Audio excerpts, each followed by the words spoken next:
성공적인 발사야. 목표로 향하고 있어. 계속 관찰해. 2026년 초 중동의 하늘에 미사일이 날아올랐습니다. 이란이 전면전에 돌입했다는 뉴스가 터진 그날 아침, 한국의 수많은 개인 투자자들은 스마트폰 화면을 들여다보며 눈을 의심했습니다. 코스피가 단숨에 12% 가까이 무너졌습니다. 삼성전자 주가는 하루 만에 7% 넘게 증발했습니다. 퇴직금을 묻어둔 분들, 연금 계좌에 주식을 담아둔 분들, 노후를 위해 아껴 모은 돈을 넣어둔 분들, 그분들의 화면에 빨간 숫자가 쏟아졌습니다. 그런데 말입니다. 바로 그날 오후 정반대 방향으로 달리기 시작한 종목들이 있었습니다. 삼성전자가 피를 흘리는 동안 어떤 기업의 주가는 하루에 10% 가까이 치솟았습니다. 외국인 투자자들은 한국 주식을 팔아치우면서도 딱 한 업종만은 오히려 쓸어 담았습니다. 같은 날, 같은 나라, 같은 전쟁 뉴스를 보면서 어떤 사람은 자산이 쪼그라들고 어떤 사람은 오히려 불어났습니다. 왜일까요? 도대체 그 갈림길은 어디에 있었던 걸까요?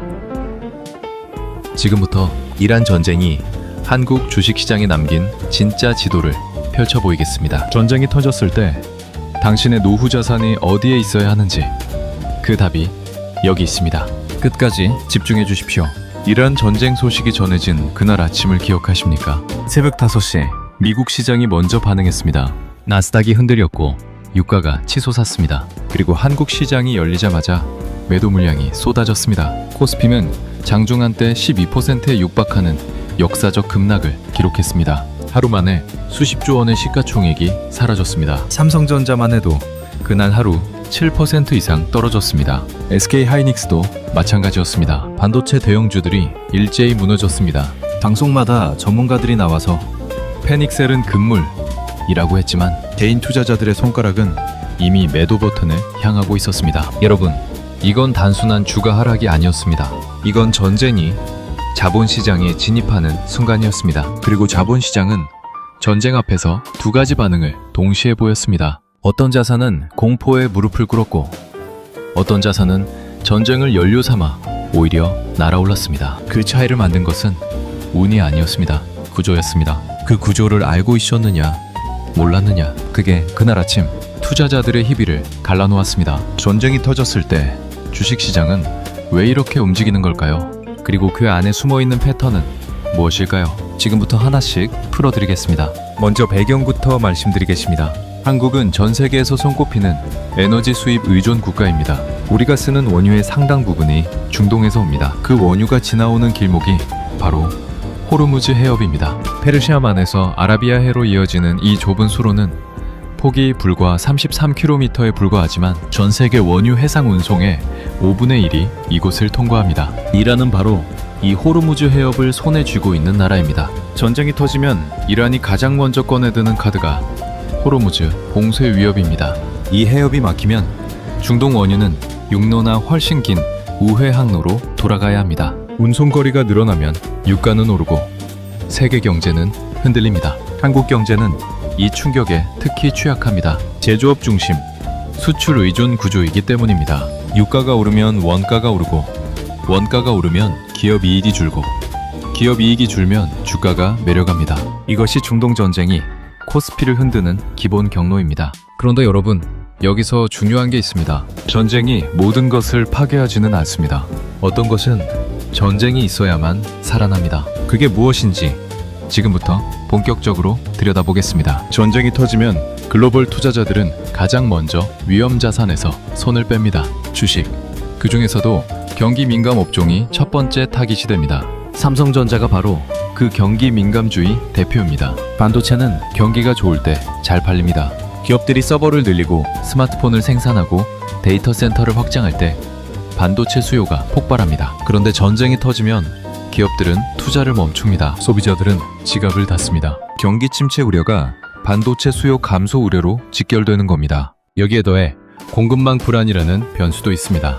반도체를 만들 때 필요한 소재 중 일부는 중동을 경유하거나 중동 관련 공급망과 연결되어 있습니다. 전쟁이 장기화되면 소재 조달이 불안해질 수 있다는 우려가 주가에 선반영됩니다. 그날 외국인 투자자들은 삼성전자와 SK하이닉스를 대규모로 매도했습니다. 이건 삼성전자의 기술력이 나빠서가 아닙니다. 전쟁이 반도체 산업 전체의 수요 환경을 어둡게 만들 수 있다는 판단 때문입니다. 여러분, 이게 끝이 아닙니다. 외국인들이 반도체를 팔면서 동시에 다른 곳에서 무언가를 사고 있었습니다. 그게 무엇인지 지금부터 보여드리겠습니다. 외국인 투자자들이 코스피 전반을 팔아치우는 동안 딱 한 업종 창구에만 매수 주문이 몰렸습니다. 조선업이었습니다. HD 현대중공업, 삼성중공업, 한국조선해양 이 세 기업의 주가가 전쟁 당일 반등하기 시작했습니다. 왜 그랬을까요? 호르무즈 해협 봉쇄 위협이 바로 그 이유입니다. 해협이 막히거나 위험해지면 원유 운송 경로가 바뀝니다. 더 먼 길을 돌아가야 합니다. 그러면 한 번에 운반할 수 있는 선박수가 모자라게 됩니다. 선박이 부족해지면 새 배를 만들어야 합니다. 유조선과 LNG선의 신규 발주가 늘어납니다. 그 배를 만드는 곳이 바로 한국조선소입니다. 여기에 해상보험료까지 급등합니다. 위험수역을 통과하는 선박에는 천문학적인 보험료가 붙습니다. 보험료가 오르면 선박 운영 비용이 오르고 선박 운영 비용이 오르면 새 배를 사는 게 오히려 이득이 되는 구조가 만들어집니다. 발주가 더 늘어나는 겁니다. 눈치채셨습니까? 전쟁이 조선소에는 수주 확대 신호탄이 되는 겁니다. 전쟁이 터진 날 한국의 조선소들은 오히려 바빠질 준비를 하고 있었습니다. 그런데 여기서 더 중요한 게 있습니다. 조선주 말고도 같은 날 오른 업종이 또 있었습니다. 조선주와 함께 전쟁 당일 강세를 보인 업종이 있습니다. 방산주, 정유주, 해운주입니다. 방산주부터 보겠습니다. 전쟁이 터지면 각국 정부는 군비를 늘립니다. 특히 중동 인근 국가들과 전쟁 위협에 노출된 나라들이 무기 구매를 서두릅니다. 한국은 최근 몇 년 사이 세계적인 방산 수출국으로 부상했습니다. 이러한 전쟁 소식은 한국 방산 기업들의 수출 수요 증가 기대감으로 즉각 연결됐습니다. 정유주도 마찬가지입니다. 유가가 오르면 정유사의 정제 마진이 커집니다. 원유를 사서 정제한 뒤 파는 과정에서 가격 차이가 벌어지는 겁니다. SK이노베이션, GS칼텍스 같은 정유 기업들이 수혜를 받습니다. 해운주도 강세였습니다. 운송 경로가 길어지면 선박 운임이 오릅니다. 운임이 오르면 해운 기업의 매출이 늘어납니다. 같은 날 코스피가 하락하는 동안 외국인들은 조선 방산 정유 해운 종목에서 정반대 방향으로 움직였습니다. 여러분, 이것이 우연일까요?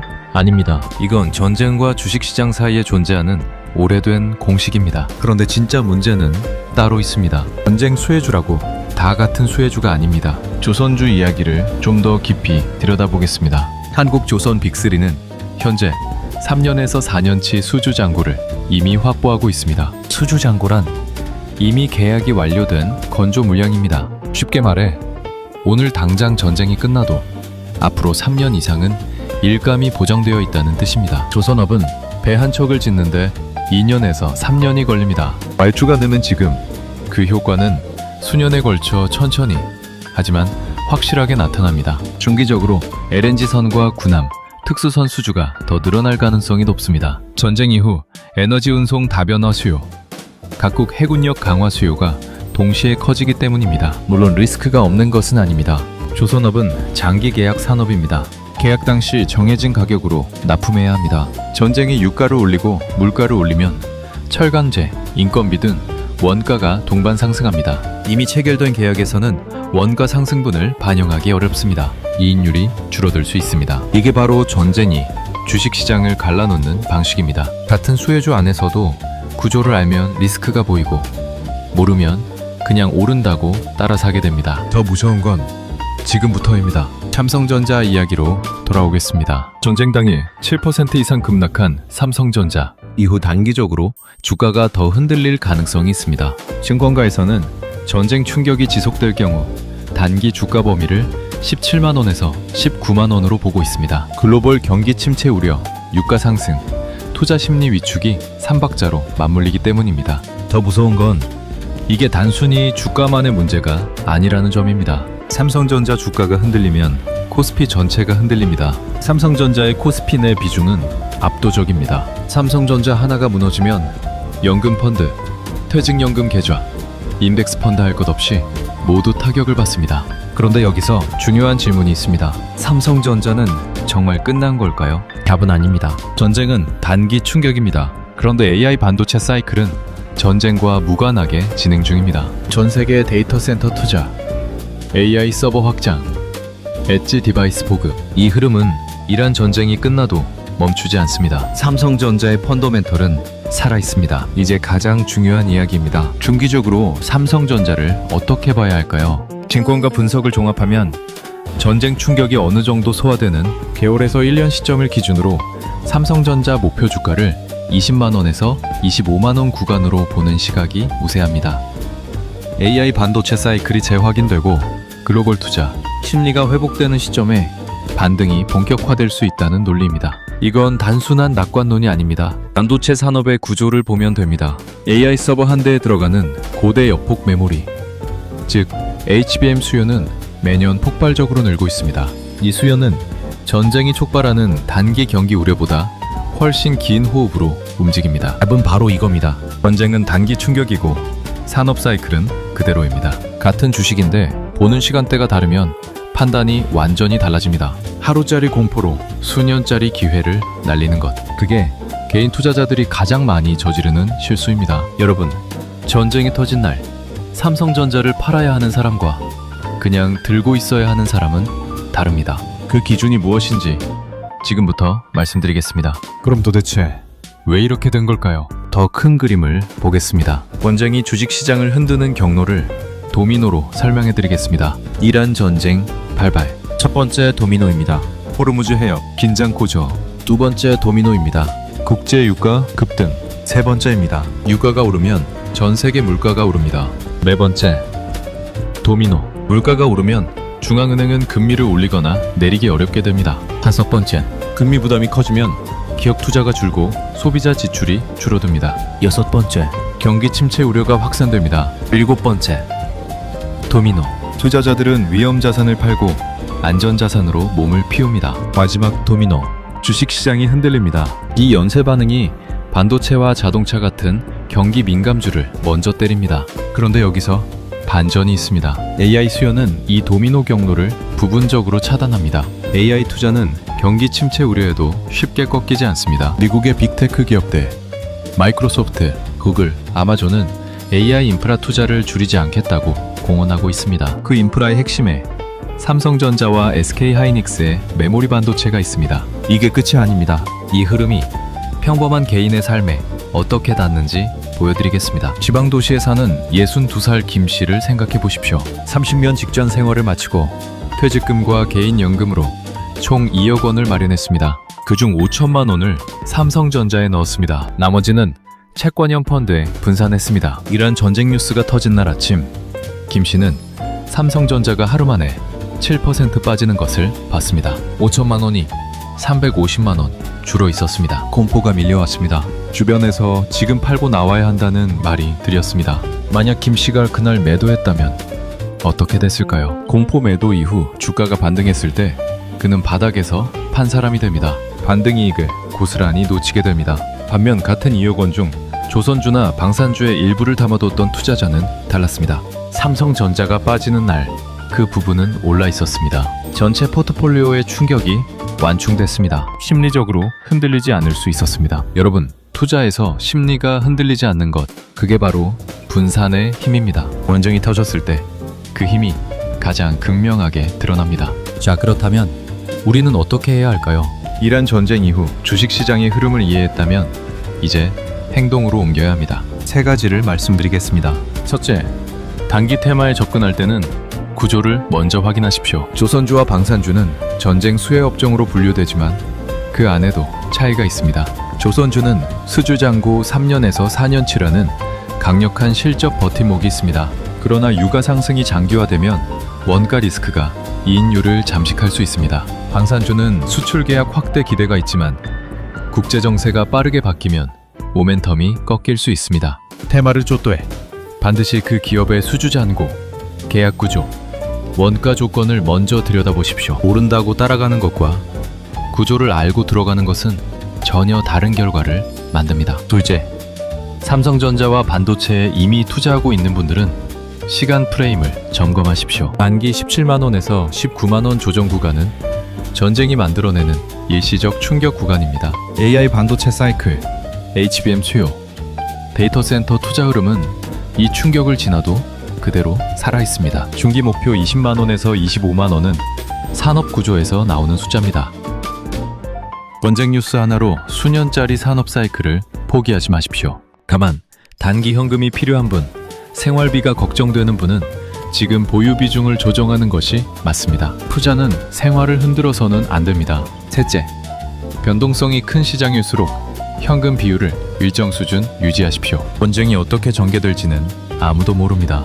확전이 될 수도 있고 빠르게 봉합될 수도 있습니다. 그 불확실성에 전 재산을 노출시키는 것은 투자가 아닙니다. 총 투자 자산의 20%에서 30%를 현금이나 단기 채권으로 유지하는 것, 그것이 전쟁이라는 예측 불가 변수 앞에서 노후 자산을 지키는 가장 현실적인 방어선입니다. 마지막으로 정리하겠습니다. 오늘 이야기를 정리해드리겠습니다. 이란 전쟁은 한국 주식시장에 극단적인 희비 교차를 만들었습니다. 코스피는 최대 12% 급락했고 삼성전자는 하루 만에 7% 이상 빠졌습니다.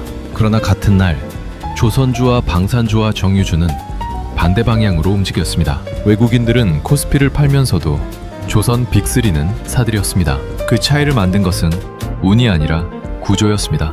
호르무즈 해협 위기가 유조선 발주를 늘리고 방산 수요를 키우고 정유 마진을 확대시키는 구조.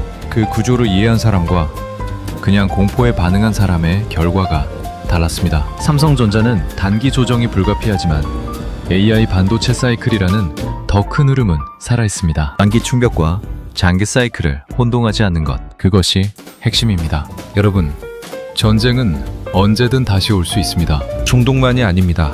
이런 충격이 올 때마다 시장은 패자와 승자를 동시에 만듭니다. 그 갈림길은 언제나 같습니다. 구조를 아는가, 모르는가, 준비되어 있는가, 그렇지 않은가. 당신은 어떤 선택을 하시겠습니까? 선택은 지금입니다. 모든 투자의 책임은 개인에게 있으니 조심스럽게 접근해보세요. 여러분은 어떻게 생각하시나요? 댓글로 여러분의 의견을 자유롭게 남겨주세요. 구독과 좋아요는 더 나은 콘텐츠를 만드는 데 큰 도움이 됩니다. 알림 설정까지 해두시면 새로운 영상을 가장 먼저 만나보실 수 있습니다. 다음 영상에서 또 만나겠습니다.